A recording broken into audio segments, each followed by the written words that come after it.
एक आदमी था। वह सभी प्रकार का ताला खोल लेता था, चाहे वह घर का ताला हो, तिजोरी का ताला हो या जेल का ताला हो, वह खोल ही लेता था। सब उसके हुनर से अचंभित थे। इस वजह से हर तरफ गांव-गांव, शहर-शहर उसके चर्चे थे। हर कोई उसके इस हुनर पर कायल था। एक बार शहर में प्रतियोगिता हुई। उस प्रतियोगिता की चुनौती ये रखी गई कि जो भी व्यक्ति इस प्रतियोगिता में भाग लेगा उसे एक बक्से के अंदर बंद कर दिया जाएगा और बाहर से ताला लगाकर उसमें पानी डाल दिया जाएगा। अगर कोई भी व्यक्ति इस बक्से को खोलकर सांस घुटने से पहले बाहर निकल आएगा तो वह प्रतियोगिता जीत जाएगा। लेकिन अगर कोई भी व्यक्ति इसे खोल नहीं पाता है तो वह बक्से के अंदर रखी डोरबेल को बजाकर अपनी हार मान सकता है। वह व्यक्ति जो ताला खोलने में बहुत निपुण था, उसने यह चुनौती सुनी तो उसने झट से जाकर चुनौती को स्वीकार कर लिया। उसके बाद उसे बक्से में बैठा दिया गया और बाहर से ताला बंद करके उस बक्से में पानी डाल दिया गया। वहाँ खड़े सभी लोग उत्साहित थे कि वह जल्दी से उस बक्से से बाहर आएगा और प्रतियोगिता को जीत लेगा। वहाँ अंदर वह व्यक्ति उस बक्से को खोलने की कोशिश करने लगा। वह अपना सारा दिमाग लगा चुका था, लेकिन उससे वह बक्सा नहीं खुल पाया। उसके लिए अंदर रह पाना मुश्किल हो रहा था। उसकी सांसें घुटने लगी थी और उसने हार मानकर बक्से में रखे डोरबेल को बजा दिया। उसे पानी से बाहर लाया गया और बक्सा खोलकर उसे निकाला गया। जब वह आदमी बक्से से बाहर आया तो उसे पता चला कि बक्से पर कोई ताला नहीं लगा था। उसे बहुत शर्मिंदगी महसूस हो रही थी कि उसके दिमाग ने इतनी कोशिश करी, लेकिन एक बार भी ख्याल नहीं आया कि ये बक्सा खुला भी हो सकता है। असल ज़िंदगी में भी हमारे साथ ऐसा ही होता है। जब हम किसी मुसीबत में फंस जाते हैं तो इतना घबरा और बेचैन हो जाते हैं कि हमारा ध्यान समस्या के समाधान की ओर नहीं जा पाता और हम समस्या में उलझकर परेशान होते रहते हैं। अगर कभी भी कोई संकट आए तो अकेले में बैठकर शांत दिमाग से उसका हल खोजना चाहिए। दोस्तों, यह अगली ज्ञानवर्धक कहानी आपको शांति की ओर ले जाएगी और आपके मन से बेचैनी को दूर करेगी। तो चलिए सुनते हैं। एक राजा हमेशा अशांत रहता था। उसकी उदासी खत्म नहीं हो रही थी। उसका मन हमेशा भटकता रहता था, क्योंकि उसे लगता था कि उसकी प्रजा खुश नहीं है। लाख कोशिश करने के बावजूद भी उसके मन को शांति नहीं मिली। राजा के दरबारी व मंत्री भी राजा की समस्या का समाधान नहीं कर पा रहे थे। एक बार उसके नगर में एक बौद्ध भिक्षु आए। भिक्षु के ज्ञान पूर्वक उपदेश से राजा बहुत प्रभावित हुए। उसने भिक्षु से पूछा, मैं राजा हूँ, मेरे पास सब कुछ है, किंतु फिर भी मेरे मन को शांति नहीं है। मुझे क्या करना चाहिए? यह बात सुनकर बौद्ध भिक्षु ने राजा की बात पर गौर किया और फिर कुछ सोचकर बोले, आप प्रतिदिन भेष बदलकर अपनी प्रजा के बीच जाएं और यह जानने की कोशिश करें कि प्रजा का क्या हाल है और आपका राज कैसा चल रहा है। राजा ने भिक्षु की बात मान ली और प्रतिदिन भेष बदलकर अपने प्रजा के बीच जाने लगा। प्रजा के बीच जाने से राजा को बहुत हैरानी वाली बातों का पता चला। उसे पता चला कि प्रजा बहुत दुखी है।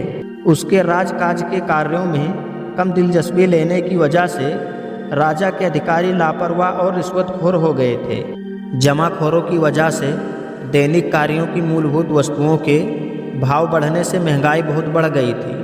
कहीं पानी की समस्या थी तो कहीं स्वास्थ्य सुविधाओं का अभाव था। धनी लोग और राजा के रिश्वतखोर अधिकारी मिलकर राज्य को लूट रहे थे। गरीब व्यक्ति और गरीब होता चला जा रहा था। प्रजा में राजा के प्रति आक्रोश बढ़ता जा रहा था। किसी भी वक्त प्रजा राजा के खिलाफ विद्रोह कर सकती थी। यह सब जानकर राजा को बहुत दुख हुआ और वह सब कुछ भूलकर राजकार्य के कार्यों में जुट गया। रिश्वतखोर अधिकारियों को गिरफ्तार कर उसने जेल में डलवा दिया। जमाखोरों के गोदामों पर छापे मारकर सारा माल जब्त कर लिया।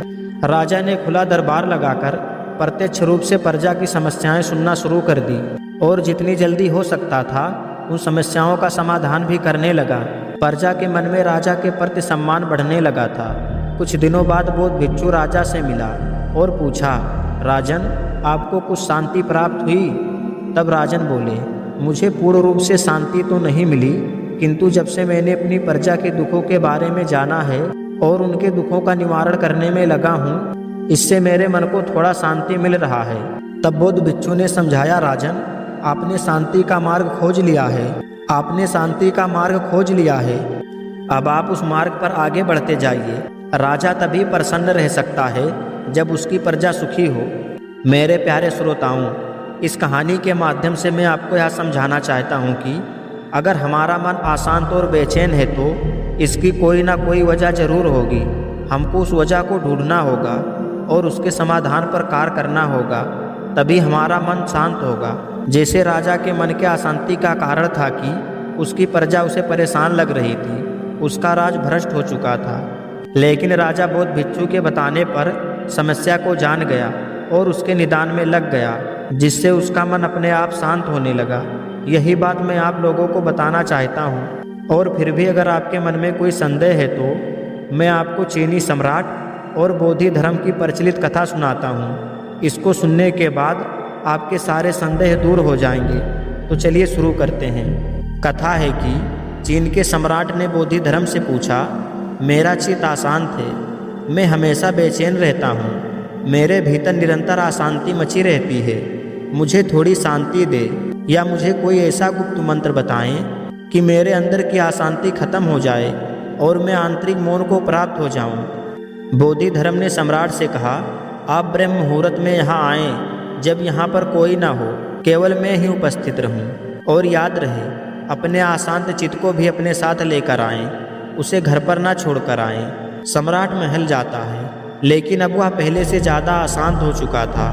वह यह सोच रहा था कि वह संत के पास जाएगा, उसे कोई मंत्र तंत्र बता देंगे जिससे उसके मन की अशांति खत्म हो जाएगी। लेकिन यह तो मुझे बेकार की बातों में फंसा रहा है। भला कोई अपने चित्त को घर पर कैसे छोड़ सकता है? व्यक्ति का चित्त तो हमेशा उसके साथ रहता है। सम्राट को पूरी रात नींद नहीं आई और वह बड़े सवेरे ही उठकर तैयार हो गया और बोधि धर्म से मिलने के लिए चल दिया।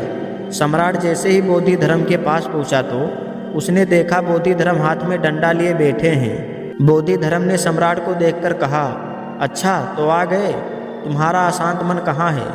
उसे साथ लाए हो ना? मैं उसे शांत करने के लिए तैयार बैठा हूँ। सम्राट ने कहा, लेकिन यह कोई वस्तु नहीं है, मैं आपको दिखा नहीं सकता हूँ, मैं इसे अपने हाथ में भी नहीं ले सकता हूँ, यह मेरे भीतर है। तब बोधि धर्म ने कहा, बहुत अच्छा, अपनी आंखें बंद करो और खोजने की चेष्टा करो। अगर मिल जाए तो आंखें खोलना और मुझे बता देना, मैं उसे शांत कर दूंगा। सम्राट भीतर अशांत मन को खोजने की कोशिश कर रहा था। उसने अपने अंदर सब जगह खोजा, उसे अशांत मन नहीं मिल रहा था और अब वह पूरी तरह ध्यान में डूब चुका था, जिसके कारण उसका मन शांत होने लगा था और उसका मन धीरे धीरे अब पूरी तरह से शांत हो गया। 2 घंटे गुजर गए, लेकिन सम्राट को कुछ पता नहीं चल रहा था कि उसके साथ क्या हो रहा है। उसका चेहरा एकदम शांत हो गया था, वह बुद्ध की प्रतिमा जैसा प्रतीत हो रहा था। और जब सूर्योदय होने लगा तो बोधि धर्म ने कहा, आंखें खोलो सम्राट, इतना खोजना पर्याप्त है। अब क्या तुम बता सकते हो कि तुम्हारा अशांत चित्त कहाँ है? सम्राट ने आंखें खोली। वह इतना शांत था कि जितना कोई व्यक्त हो सकता है। उसने बोधि धर्म के चरणों में अपना सिर रख दिया और कहा, आपने उसे शांत कर दिया है। सम्राट बू ने बोधि धर्म के बारे में अपनी आत्मकथा में लिखा है कि वह व्यक्ति अद्भुत है, वह चमत्कार है। उसने बिना कुछ किए ही मेरे अशांत मन को शांत कर दिया और मुझे कुछ करना भी नहीं पड़ा। तो दोस्तों, आपने इस कहानी से क्या सीखा? हमें कमेंट करके जरूर बताइएगा और चैनल पर नए हो तो सब्सक्राइब कर लेना। मिलते हैं अगली वीडियो में। जैसे जीवन की जिम्मेदारियां बढ़ती हैं, हमें वैसे वैसे चिंता और तनाव भी घेरने लगते हैं और ये अंदर ही अंदर हमें खाने लगती हैं। तो मैं इस समस्या का समाधान लेकर आया हूँ, बस आप इस पूरी बात को ध्यान से सुनना। तो चलिए शुरू करते हैं। प्राचीन समय की बात है, एक राज्य में एक राजा राज करता था। उसका राज खुशहाल था, धन धान्य की कोई कमी नहीं थी। राजा और प्रजा खुशी खुशी अपना जीवन यापन कर रहे थे। एक वर्ष उस राज्य में भयंकर अकाल पड़ा। पानी की कमी से फसलें सूख गई थी। ऐसी स्थिति में किसान राजा को लगान नहीं दे पाए। लगान प्राप्त न होने के कारण राजस्व में कमी आ गई और धीरे धीरे राजकोष खाली होने लगा। यह देख राजा चिंता में पड़ गया था। हर समय वह यही सोचता रहता कि अब राज्य का खर्चा कैसे चलेगा। अकाल का समय निकल गया, सभी स्थितियां सामान हो गई थी, किंतु अब राजा का मन चिंता का घर हो गया था। हर समय उसके दिमाग में यही रहता कि राज्य में पुनः अकाल पड़ गया तो क्या होगा। इसके अतिरिक्त भी अन्य चिंताएं उसे घेरने लगी। पड़ोसी राज्य का भय, मंत्रियों का षड्यंत्र जैसी कई चिंताओं ने उसकी भूख प्यास और रातों की नींद को छीन ली थी। वह अपनी इस हालत से परेशान था, किंतु जब भी वह राजमहल के माली को देखता तो बड़ा आश्चर्य में पड़ जाता। दिन भर मेहनत करने के बाद भी वह रूखी सूखी रोटी भी छक्कर खाता और मजे से पेड़ के नीचे सो जाता। इसे देखकर राजा को माली से जलन होने लगी थी। एक दिन उसके दरबार में एक सिद्ध साधु पधारे।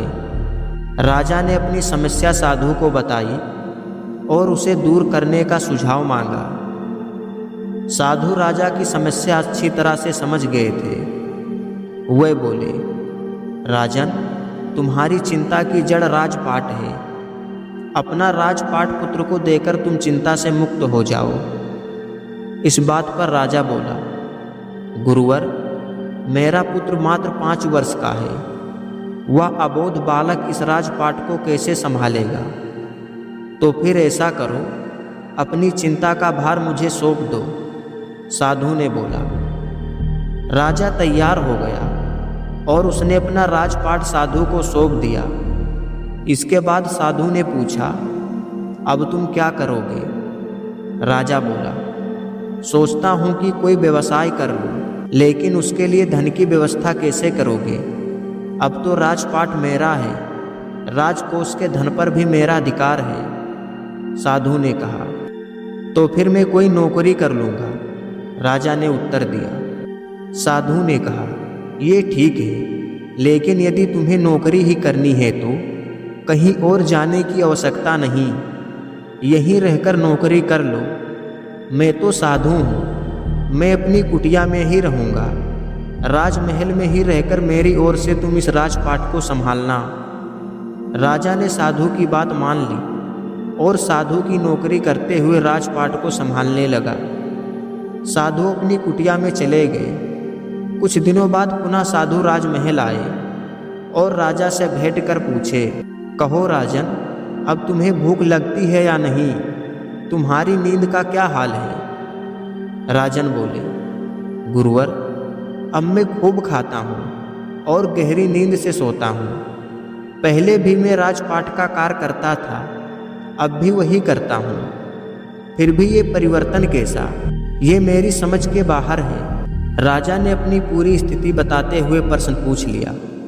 साधु मुस्कुराते हुए बोले, राजन, पहले तुमने अपने काम को बोझ समझ लिया था और उस बोझ को हर समय अपने मानस पटल पर ढोया करते थे, किंतु राजपाट मुझे सौंपने के उपरांत तुम समस्त कार्य को अपना कर्तव्य समझकर करते हो, इसीलिए चिंता मुक्त हो गए। मित्रों, जीवन में जो भी कार्य करें, हमें अपना कर्तव्य समझकर उसे करना चाहिए, ना कि उसे बोझ समझकर। यही तनाव से दूर रहने का तरीका है। यह दूसरी कहानी आपके चिंता को मिटाएगी, तो चलो इसे ध्यान से सुनते हैं। एक बार की बात है, एक महात्मा किसी गांव के पास ठहरे। महात्मा की प्रसिद्धि की चर्चा दूर दूर तक फैली हुई थी, जिसके आगमन के बारे में जानकर गांव वालों ने महात्मा जी के दर्शन का मन बनाया और उसके बाद सभी गांव वाले महात्मा जी के पास पहुंच गए। तो गांव वालों की आने की बात सुनकर महात्मा जी बहुत खुश हुए और थोड़ी देर बाद महात्मा जी तैयार होकर गांव वालों के सामने उपस्थित हुए। महात्मा जी के लालट पर तेज था, जिसे देखकर सभी अत्यंत प्रसन्न हुए और सबने प्रार्थना किया कि हे महात्मा, आप हमें ज्ञान की कुछ अच्छी अच्छी बातें बताइए। गांव वालों के विनती के बाद महात्मा जी बोले, ठीक है, आप लोग बैठ जाइए और जिसको जो प्रश्न पूछना है वह मुझसे पूछ सकता है। इसके बाद महात्मा जी अपने सिंहासन पर विराजमान हो गए थे।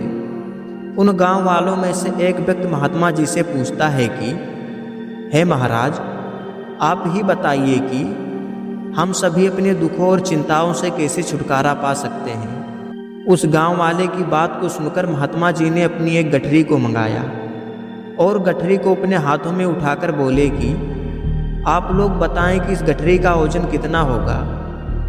तो सबने अपने अपने हिसाब से उस गठरी का वजन बताया।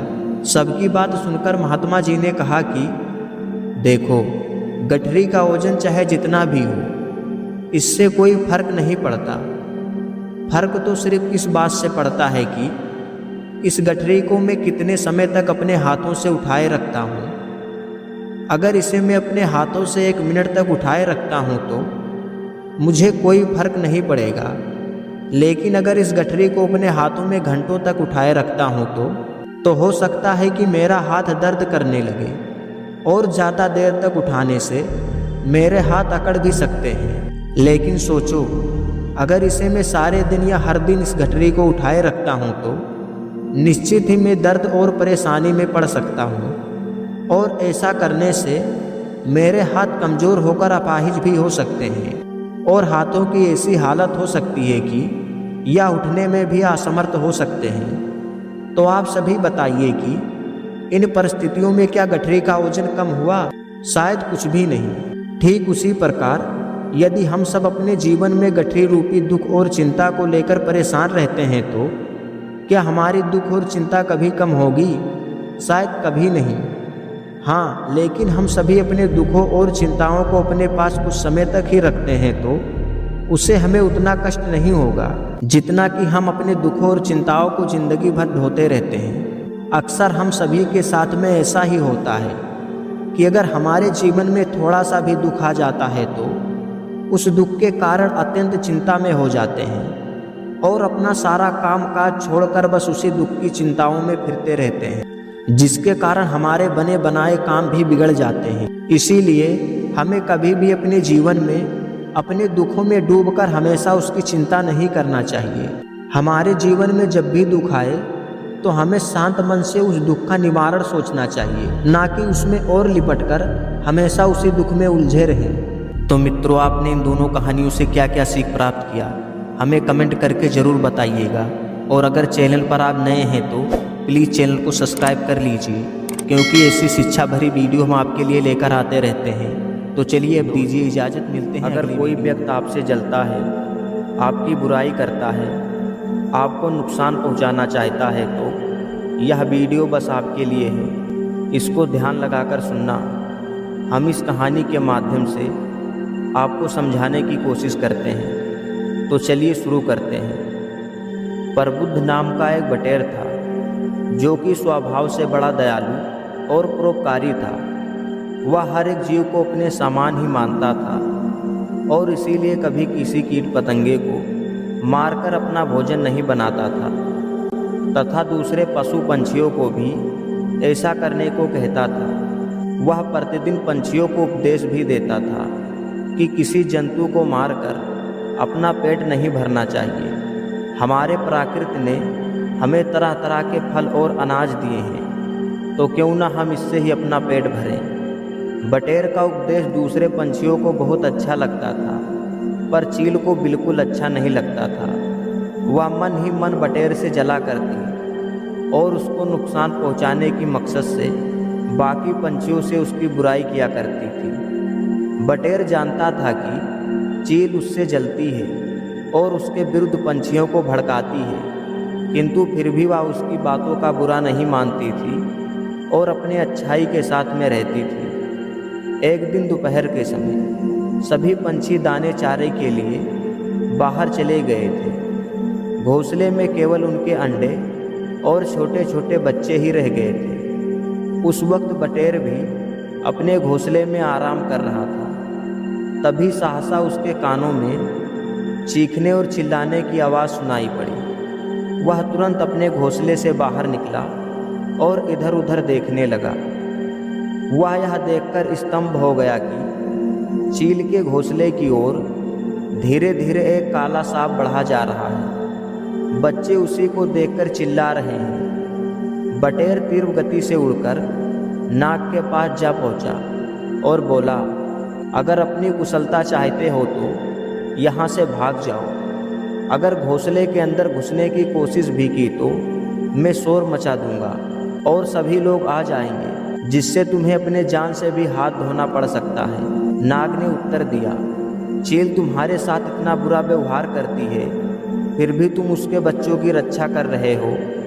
जाओ तुम आराम करो, मुझे चील के इन बच्चों को खाने दो, क्योंकि चील बड़ी दुष्ट प्रकृति की है। बटेर ने कहा, चील मेरी बुराई चाहती है तो उसे चाहने दो, लेकिन मैं तो केवल भला करना चाहता हूँ। चील अपना काम करती है और मैं अपना काम करूँगा। मेरे रहते हुए तुम इन चील के बच्चों को नहीं खा सकते, चाहे इसके लिए मुझे अपने प्राण ही क्यों न देना पड़े, पर मैं चील के बच्चों की रक्षा अवश्य करूँगी। बटेर की बात सुनकर नाग क्रुद्ध हो गया। वह फुफकारता हुआ बोला, मुझसे बैर मोल ले रहे हो, तुम्हें पछताना पड़ सकता है, एक बार फिर सोच लो। बटेर ने उत्तर दिया कि हम सोच लिए हैं, बहुत करोगे तो काट ही लोगे ना, मरना तो एक दिन है ही, अच्छा है बुराई को मार कर मरूं। तुम्हें जो कुछ करना है कर लेना, मगर मैं तुम्हें चील के बच्चों को खाने नहीं दूंगी। हार मानकर नाग वहाँ से चला जाता है। संध्या होने पर जब चील अपने घोंसले के पास लौटती है तो उसके बच्चों ने बटेर की बड़ी प्रशंसा करते हुए बोले, आज अगर बटेर चाचा ना होते तो दुष्ट नाग हम लोगों को निगल जाता। अपने बच्चों के मुख से बटेर की तारीफ सुनकर चील बड़ा क्रुद्ध हो गई और बोली, उसकी इतनी हिम्मत की वह मेरे घोंसले तक आ पहुंची, मैं उस बटेर से इसका बदला लेकर रहूंगी। चील कई दिनों तक मन ही मन सोच विचार करती रही, आखिर उस बटेर से कैसा बदला लिया जाए। तभी उसे एक उपाय सूझा कि अगर वह गिद्ध को बटेर के खिलाफ भड़का दे तो वह उसकी मदद जरूर करेगा। चील एक दिन गिद्ध के घर गई और थोड़ी देर इधर उधर की बातें करने के बाद बोली, हे गिद्धराज, बटेर इस तरह का प्रचार कर रहा है कि किसी भी जीव की हत्या नहीं करनी चाहिए, लेकिन महाराज अगर उसका प्रचार सफल हो गया तो आपको भूखा मरना पड़ेगा, क्योंकि जीवों को मारे बिना आपका काम नहीं चल सकता। चील की बात सुनकर गिद्ध आवेश में आ गया और बोला, अच्छा बटेर ऐसा कहता है, तब तो उसका प्रबंध करना ही पड़ेगा। चील और गिद्ध ने मिलकर बटेर को मार डालने का निश्चय किया। दोनों ने तय किया कि कल आधी रात को जब सभी पशु पंछी सो रहे होंगे तो हम दोनों उस बटेर के घोंसले के पास जाकर उस पर हमला करके उसे मार देंगे। दूसरे दिन आधी रात्रि को जब सभी पशु पंछी अपने अपने घोंसले में सो रहे थे, तब गिद्ध और चील दबे पांव बटेर के घोंसले के पास जा पहुँचे। दोनों ने बड़े आश्चर्य के साथ देखा कि उनसे पहले ही एक काला नाग धीरे धीरे बटेर के घोंसले की ओर बढ़ा जा रहा था। वह वही काला नाग था जिसे बटेर ने चील के बच्चों को खाने से रोका था। संयोग की बात, वह भी उसी वक्त बटेर से बदला लेने के लिए वहां आया था। चूंकि चील गिद्ध और नाग की पहले से ही शत्रुता है, अतः जैसे ही उन्होंने एक दूसरे को देखा तो बटेर को हानि पहुंचाने की बात भूल गए और तीनों आपस में लड़ने लगे। तीनों की चीख पुकार सुनकर सभी पशु पंछी अपने घोंसले से बाहर आ गए। लड़ाई इतनी भयंकर था कि कोई भी उन्हें बचा ना सका और तीनों आपस में लड़कर मर गए। एक गांव में एक बाबा जी और उनके कुछ शिष्य रहते थे। शिष्य बाबा जी को अपना आदर्श मानते थे और उन्हीं की बताई हुई बातों पे चलते थे। एक दिन बाबा जी अपने शिष्यों को लेकर दूसरे गांव की ओर जा रहे थे। रास्ते में बाबा जी को एक आदमी मिला और वह बाबा जी को भला बुरा कहने लगा, पर बाबा जी उसकी बात पर कोई भी ध्यान नहीं दे रहे थे और आगे चले जा रहे थे। फिर वह आदमी बाबा जी के पीछे आकर उनको भला बुरा कहने लगा। इस बात पर भी बाबा जी ने कोई प्रतिक्रिया नहीं दी और अपने शिष्यों से कहा कि आओ चलते हैं। फिर वह आदमी वहीं थक कर बैठ गया। क्योंकि बाबा जी उसकी कोई भी बात पर ध्यान नहीं दे रहे थे। इस पर एक शिष्य ने कहा कि बाबा जी, आपका तो उसने बहुत अपमान किया है और आपने उसे एक शब्द भी नहीं कहा, और वह व्यक्ति आपको उल्टी सीधी बातें कहता रहा और हम भी चुप रहे, क्योंकि आपने हमें कुछ कहने से रोक रखा था। फिर बाबा जी ने कहा कि चलो अपनी कुटिया में चलते हैं। जब बाबा जी कुटिया के पास आए तो अपने शिष्यों से कहा कि तुम यहीं रुको, मैं अंदर से कुछ लेकर आता हूँ। बाबा जी कुटिया के अंदर गए तो वहाँ से कुछ गंदे कपड़े अपने साथ लेकर आए। उन गंदे कपड़ों को देखकर ऐसा लगता था कि वह काफ़ी सालों से धोए नहीं गए हैं, और बाबा जी ने अपने शिष्यों से कहा कि आप अपने वस्त्र को यहीं पर उतार दीजिए और इस कपड़े को धारण कर लीजिए। तब शिष्यों ने कहा कि बाबा जी, यह कपड़े तो बड़े गंदे मालूम हो रहे हैं, इनमें से तो बदबू आ रही है, हम इसे कैसे धारण कर सकते हैं। इस बात पर बाबा जी ने समझाया कि जब वह हमें भला बुरा कह रहा था तो अगर हम भी उसका जवाब देने लगते तो हम भी उसी की तरह गंदे हो जाते, इसीलिए हमने कोई जवाब नहीं दिया। अगर हम किसी की बातों को सुनकर उसका उल्टा जवाब देते हैं तो इससे हमारे अंदर की बुराइयां बढ़ती हैं और सामने वाले से भी इसी बात से झगड़ा हो जाता है। यह बात सुनकर सभी शिष्य समझ गए कि बाबा जी ने सच ही कहा है कि हमें बुराई से जितना दूर हो सके हमें रहना चाहिए, क्योंकि बुरे लोग और बुराई वह कीचड़ की दलदल है, हम इसमें जितना ही उलझेंगे उतना ही गंदे होते चले जाएंगे। तो दोस्तों, अगर कोई भी आपको ऐसा कहता है तो उसकी बातों पर बिल्कुल ध्यान नहीं देना चाहिए और अपने काम से काम रखना चाहिए, क्योंकि अगर हम उसकी बातों का जवाब देंगे तो इससे बात और बढ़ेगी और आप बेकार के झंझट में फंस जाएंगे।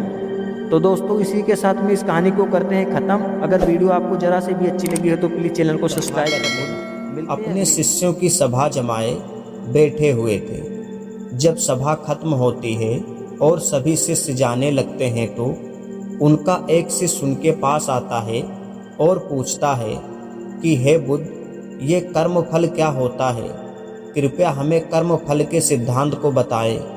तब गौतम बुद्ध कहते हैं, हम तुमको इस कहानी के माध्यम से समझाते हैं, ध्यान से सुनना। बहुत समय पहले की बात है। एक राजा था। वह राजा एक दिन अपनी जन्म पत्री पढ़ रहा था। पढ़ते पढ़ते उस राजा को ख्याल आया कि जिस समय मेरा जन्म हुआ होगा उस समय न जाने कितने मनुष्यों का जन्म हुआ होगा, लेकिन वह सभी मेरी तरह राजा क्यों नहीं बन पाए। अब राजा के मन में ये ख्याल हमेशा रहने लगा। राजा हर दिन हर समय इसी प्रश्न का उत्तर ढूंढने में लगे रहते, लेकिन उन्हें इसका सही उत्तर नहीं मिल पा रहा था। अपने प्रश्नों का उत्तर जानने के लिए राजा अपने राज्य के सभी बड़े विद्वानों को बुलाते हैं। राजा के बुलाने पर सभी विद्वान एकत्रित होते हैं। वह सभी यह सोच रहे होते हैं कि राजा ने उन्हें क्यों बुलाया है। राजा सभी विद्वानों का अभिनंदन करते हैं और उनसे पूछते हैं कि जिस समय मेरा जन्म हुआ है उसी क्षण न जाने कितने और व्यक्तियों का जन्म हुआ होगा, तो उन सब व्यक्तियों में से मैं ही राजा क्यों बना, वह सभी राजा क्यों नहीं बने। राजा की बात सुनकर सभी महान बुद्धिमान इस प्रश्न के उत्तर के लिए गहन सोच विचार करने लगते हैं। बहुत सोच विचार करने के बाद वह उनके प्रश्न का उत्तर ना दे पाते हैं। तभी राजा के सभा में एक बुजुर्ग बुद्धिमान व्यक्ति बैठे हुए थे।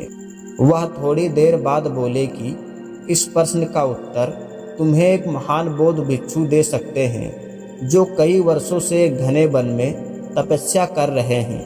यह सुनकर राजा अगले दिन अपने सैनिकों के साथ उस जंगल की ओर निकल पड़ा। कुछ दूर पहुंचते ही राजा को एक छोटी सी कुटिया दिखाई दी। जब राजा उस कुटिया के पास पहुंचा तो उसने देखा कि एक साधु वहां बैठकर अंगारे खा रहा है। यह देखकर राजा चकित रह गया। राजा ने हिम्मत करके उनसे कहा कि हे साधु, मैं आपको प्रणाम करता हूँ। मैं आपसे एक प्रश्न पूछना चाहता हूँ कि मेरे जन्म वाले दिन न जाने कितने मनुष्यों का जन्म हुआ होगा, उन सभी में से मैं ही राजा क्यों बना। साधु यह प्रश्न सुनकर बोले कि हे राजन, मैं तुम्हारे इस प्रश्न का उत्तर नहीं दे सकता। थोड़ा और आगे जाओगे तो तुम्हें एक और साधु मिलेंगे, वही तुम्हारे इस प्रश्न का उत्तर दे सकते हैं। यह सुनकर राजा दूसरे साधु की तलाश में आगे निकल पड़ा। थोड़ा आगे चलते ही राजा को साधु दिखाई देते हैं और वह साधु मिट्टी खा रहा होता है। यह देखकर राजा हैरान हो जाता है। फिर उस वक्त राजा हिम्मत करके अपना प्रश्न साधु से पूछता है, जिसे सुनकर साधु बहुत क्रोधित हो जाते हैं और बोलते हैं कि तुम जल्दी से यहाँ से चले जाओ, मेरे पास तुम्हारे इस प्रश्न का उत्तर नहीं है।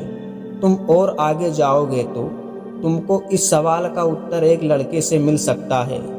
वो राजा उस लड़के की तलाश में आगे बढ़ने लगता है। ढूंढते ढूंढते वह राजा जंगल के किनारे एक गांव में पहुंच जाता है। राजा को थोड़े समय बाद वह लड़का मिल जाता है। वह बहुत बीमार था। राजा ने उस लड़के से अपना प्रश्न पूछा। राजा के प्रश्न को सुनकर लड़का बोला कि हे राजन, हम पिछले जन्म में 4 भाई थे। एक बार हम चारों भाइयों के पास कुछ भिक्षु आते हैं और वो हमसे खाने के लिए भोजन मांगते हैं। तो बड़े भाई उस भिक्षु के पात्र में जलती हुई अंगारे रख देते हैं और अपमानित करके उसे भगा देते हैं, और दूसरा उनके पात्र में मिट्टी डाल देता है, और तीसरा कुछ देता तो नहीं है लेकिन धक्के देकर बाहर निकाल देता है। परंतु हे राजन, तुम बहुत दयालु थे। तुम अपने हिस्से का भोजन उस भिक्षु को दे देते हो। तुम्हारे इसी पुण्य के कारण इस जन्म में तुम राजा बने। रास्ते में जो तुम्हें अंगारे खाते और मिट्टी खाते हुए साधु मिले थे, वह तुम्हारे ही भाई थे, और तुम्हारा तीसरा भाई मैं हूँ, जो इस समय मौत के मुंह में हूँ। हे राजन, इसी प्रकार हम सभी भाइयों को अपनी अपनी करनी का फल मिल चुका है। एक बार बुद्ध अपने शिष्यों के साथ कहीं जा रहे थे। गर्मियों के दिन थे, उनको बहुत प्यास लगी। एक प्याऊ से उन्होंने पानी पिया और पीपल के पेड़ की छाया में बैठ गए। इतने में एक कसाई वहां से 25-30 बकरों को लेकर गुजरा। उनमें से एक बकरा लपक कर एक दुकान पर चढ़ गया और उसने मुंह में थोड़ा सा मठ रख लिया।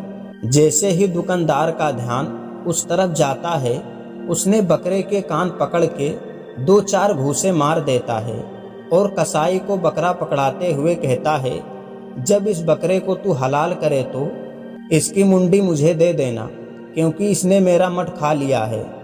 बुद्ध इस घटना को देखकर हंसने लगे। यह देखकर उनके शिष्य ने पूछा कि हे गुरुदेव, आप हंस क्यों रहे हैं? उस बकरे को जब घूंसे पड़ रहे थे तो आप दुखी हो गए थे, किंतु ध्यान करने के बाद आप हंस रहे हैं, इसमें क्या रहस्य है? बुद्ध ने कहा, छोड़ो भी, यह तो सब कर्मों का फल है, छोड़ो। बुद्ध के शिष्य से रहा नहीं गया। वह फिर बुद्ध से विनती करता है, गुरुजी, कृपया करके आप बताइए। तब गौतम बुद्ध कहते हैं, इस दुकान पर जो नाम लिखा है सगलचंद सेठ, वह स्वयं बकरा सगलचंद सेठ है, जो इस जन्म में बकरा होकर आया है। एक बार जब ये दुकान चला रहा था तो एक बकरा इसके दुकान के नीचे पड़ा हुआ मठ खा लेता है, जिससे इसको बहुत गुस्सा आता है और यह बकरे को बहुत मारता है और उसके सिर को काटकर अपने पालतू कुत्ते को खिला देता है। एक बार एक जमींदार ने अपने जान पहचान के व्यापारियों को भोजन के लिए बुलाया। जब लोगों की संख्या ज़्यादा हो गई तो उसने यह आयोजन अपने बाग वाले स्थान पर रखा। इसीलिए रसोइया भी उसी स्थान पर जाकर भोजन पका रहा था। उसी समय आकाश में उड़ता हुआ एक चील आया। उस चील ने अपने मुंह में एक सांप को दबाया हुआ था, और जब चील उस बाग के ऊपर से जा रहा था, उसी समय सांप ने उस चील को डसने की कोशिश करी, जिसके कारण जहर की कुछ बूंदें उस बर्तन में गिर गई जिसमें व्यापारियों के लिए भोजन पकाया जा रहा था। लेकिन उस रसोइये को इस बात का पता नहीं चला। उसे जरा भी आभास नहीं हुआ कि जहर की कुछ बूंदें इस बर्तन में गिर गई हैं। फलस्वरूप वो सारा भोजन जहरीला हो गया। जहरीले भोजन करने के कारण सभी व्यापारियों की मृत्यु हो गई। इतनी लोगों की मृत्यु, यह तो बहुत घोर पाप हुआ। यह मामला राजा के पास जाता है। अब राजा के सामने यह प्रश्न उठा कि इस पाप की सजा किसको दी जाए। उस जमींदार को जिसने इस भोजन का आयोजन किया था, लेकिन उसे तो पता भी नहीं था कि भोजन में जहर है, या उस रसोइये को जिसने भोजन बनाया था। परंतु वो भी इस बात से अनभिज्ञ था कि वह भोजन जहरीला हो चुका है। तो क्या सजा उस चील को दी जाए जो उस सर्प को लेकर वहां से निकल रहा था, या फिर सजा उस सांप को दी जाए जिसने आत्मरक्षा के लिए उस चील को काटने के लिए जहर उगला। ये सभी बात सोचकर राजा बड़े असमंजस में पड़ गए कि आखिर इतने बड़े घोर पाप की सजा किसको दी जाए। यह घटना हुए कई महीने बीत चुके थे, लेकिन राजा को अभी भी दोषी का पता नहीं चल रहा था। उसने कुछ अपने गुप्तचरों को भिखारी के भेष में उस बात की निरीक्षण करने के लिए जमींदार के यहाँ भेज दिया।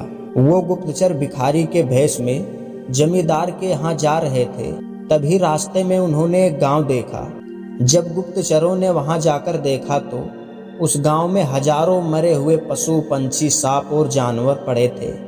यह उन्हीं व्यापारियों का गांव था जो कुछ पैसों के लिए उनको मारते और बेचते थे। यह सब देखकर गुप्तचर राजा के पास जाकर सारी घटना बताने लगते हैं। सारी घटना को सुनकर राजा को यह समझ में आ जाता है कि जिसको सजा देनी थी उनको सजा मिल गई, क्योंकि यह सब उसके राज में गैर कानूनी था।